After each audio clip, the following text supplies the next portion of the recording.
Yes. Patterson is expendable. The Democrats are just playing their political games, and the media is playing right along with them. This guy, he knows, don't you mess with me. You want to talk about Acorn? Oh, the things I can talk to you about Acorn. This guy, expendable. Get him out. This is a mob family.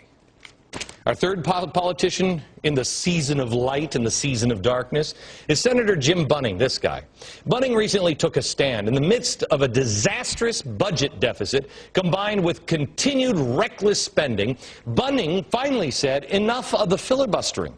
Enough. I'm going to filibuster now. A 30-day extension for a bill of unemployment insurance and other federal programs. Oh, my goodness. Oh, my goodness.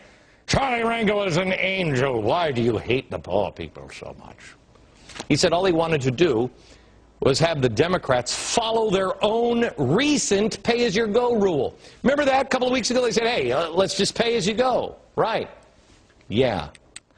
Except every time they've passed something here, since they passed that, they've exempted. Okay, not this time. Not this time. I'm going to show you now all of the coverage that the media has done here in this one. All of the coverage that the media has done, okay, on violating their own rules. So we just wanted to ask you... Excuse me, this is a senator-only elevator. Can I come on the elevator? No, you may not. Can you tell us why you're blocking this vote? I already did. Explained it. Well, what is the issue? And are you concerned about these people who are unemployed? I've got to go to the floor. Senator, can you just explain to us why you're holding this up? I'm sure you have an explanation. Excuse me. Okay, are you concerned about those that are going to lose their benefits? Oh, my goodness. I'm sorry. I was calling for the videotape of all of the times when the media covered them, you know, violating their own pay-as-you-go rule. But no, that wasn't there. It wasn't, no, they just have videotape of him getting into an elevator. Why does he hate people? Why does he hate riding in elevators and answering questions? The media wants to know. Based on the reaction from the media, you would have thought Bunning had slaughtered a family of 5, torn the ears off of the Easter bunny, and then eaten them in front of little children. Instead, he took a principled position to draw attention to the fact that Congress is not acting in a fiscally responsible way, and their pay-as-you-go media extravaganza was only that, a media extravaganza. They're still not playing by the rules, but why should they? Charlie Rangel doesn't have to. Let me ask you this, where were the other Republicans?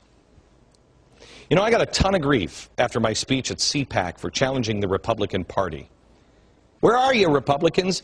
I want you to know, I had, what's his name on, Jim DeMint on my radio program this morning. He knows I understand the difference between Jim DeMint and Harry Reid. There are good members of the party. Jim Bunning may or may not be one of them. But in this case, he was trying to do the right thing. It was the best of times, it was the worst of times. It was an age of wisdom and an age of foolishness. If we don't have more men and women of honor step up for us, pretty soon, it is going to be a long, long winter of despair.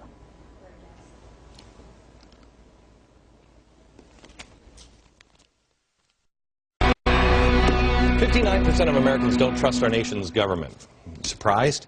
They haven't been telling us exactly the truth, the whole truth, and nothing but the truth for quite some time. We've been talking about indoctrination and setting the record straight through education. Great place to start. The lies the government has told you. Judge Andrew Napolitano is one of the sharpest men I know. He is one of the strongest defenders of the Constitution I know. He is one of the few people that tells you exactly the way it is, whether you like it or not. If I were God of the universe, you'd be my Supreme Court justice. Oh, you are so kind. Good, Glenn. Thanks for having me here. God of the universe.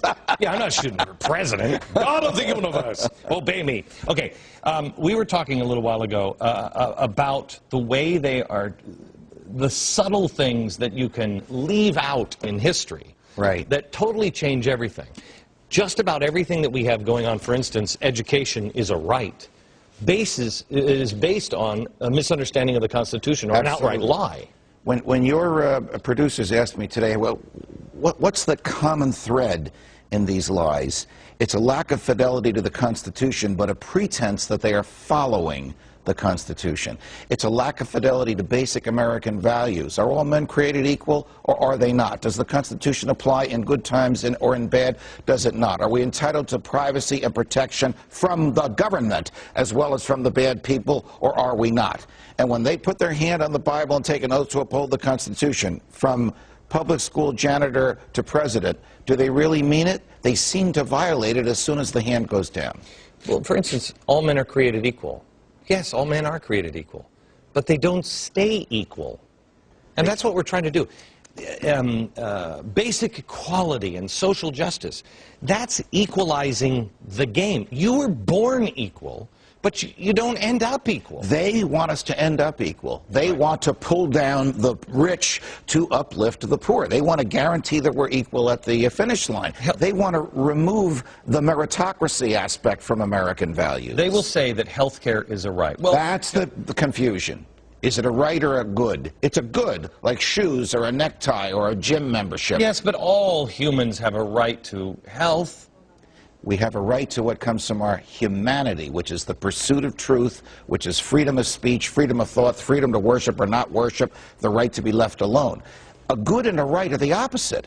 A right comes from your humanity, from your existence. A good is something you have to pay for or someone pays for in your behalf. How would you say, how far away from the Constitution are we in degrees? If 180 degrees is the opposite direction, 180 degrees, in this course deviation, how far off the original founding are we? 150 degrees. The founders would not recognize this government, would not understand its intrusiveness. So then let me come back and ask you this question. How do you get back there? Back in a second.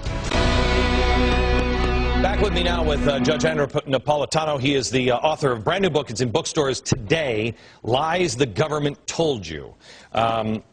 You just said we are 150 degrees away from the Constitution. We are close to the exact opposite of what the framers wanted. They wanted a small national government with choice among the states. We have a national government that regulates virtually every aspect of our lives today. So how do we reverse it?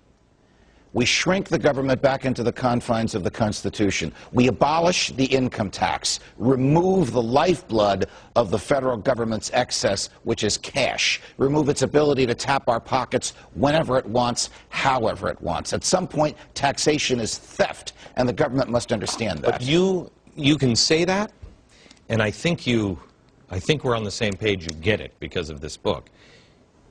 You can't make that case to the American. Everybody will answer the same. Well, you're never going to do that. You're never going to. The American people have it within their power to abolish the IRS and to restructure the government. With one thing. Education. The truth. Correct. The truth. Correct. You have to correct the lie. Once you correct the lie, everything changes. The big lie is that the Constitution prevails, and almost everybody in the government, almost, there are some good people, look the other way when the Constitution is in their way. The Lies the Government Told You. Judge Napolitano, it is in bookstores everywhere. Judge, see you again. Thank you, Glenn. I mentioned earlier on the program, today is the National Day of Action to defend education. Resist, mobilize, transform. There they are, mobilizing, resisting, and transforming. It's an assault on, I think, our Constitution, a perversion of what's going on. I mean, if you look at this poster, you can tell that almost every socialist and communist organization in America is involved. Tomorrow, a special 1 hour on education in America. Don't miss it. From New York, good night.